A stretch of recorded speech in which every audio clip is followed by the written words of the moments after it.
for having me here. And it's really great to see David. I haven't seen David in about 35 years, but I had never produced a show before and was introduced to David, and we had to hire an advertising person, a publicity person, a general manager, and I was very lucky to have some really good people around me, including David. And I met David, and he just did an amazing job in just putting Tony and Tina's wedding on the map. He just came up with all these creative ways to get the press there. You know, we had Lee Mazzilli in the show, and we had lots of like kind of named people, and that he was able to pick up on it and make the best of it, and it really helped us run. We ran 25 years in New York, and we ran in a lot of other cities, but it was really David that had provided that, the spark at the beginning that got people interested.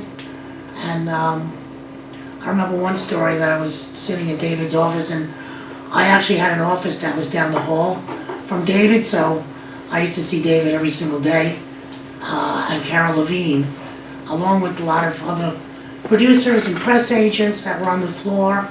It was back in the day in 1501 Broadway, where a lot of people in the business had offices. But then a lot of people got priced out and had to leave. But David, just did an extraordinary job getting the press interested in this little show that I always describe it, it's so simple, it's genius. Like a lot of people, it's like, oh wow, I should have thought of that.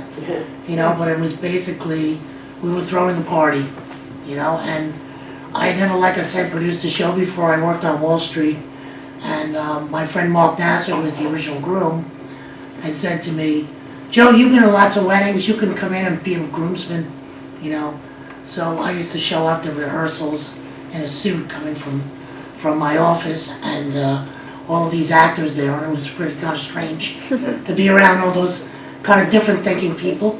But it turned out it was really a lot of fun, and we did some showcases and developed it into the Village, and David came aboard, and he just did incredible work for us for many, many years.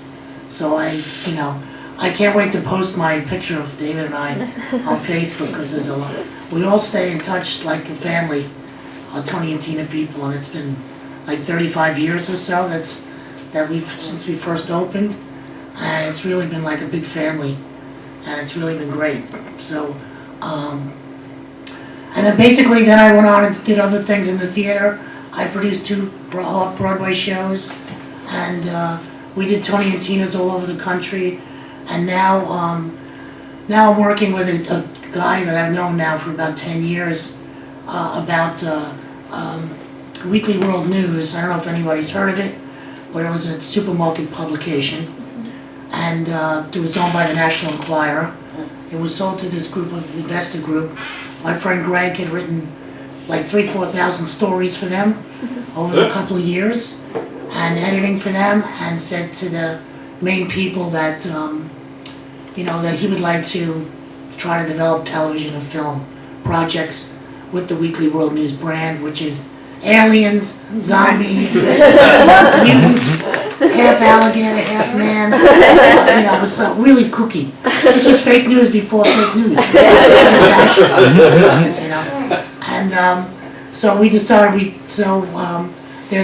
their main character is a Bat Boy, and Bat Boy is going to actually have a TV series, we hope, by next year on Netflix. But we also just made a movie that's basically like Tony and Tina's wedding, except we put together a human and a zombie. So it's the very first wedding between a human and a zombie. And so it actually opens tomorrow in a bunch of theaters around the country.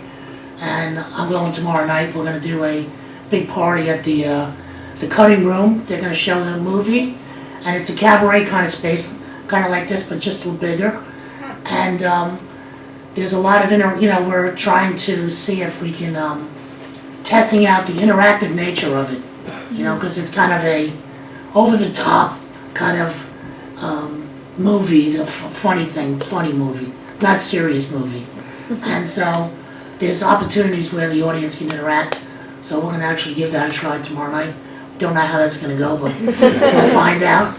But it's gonna be available on Apple and Amazon starting tomorrow, and I hope you guys will all see it. It's a very clean movie. No cursing and no violence. So violence without zombies without violence.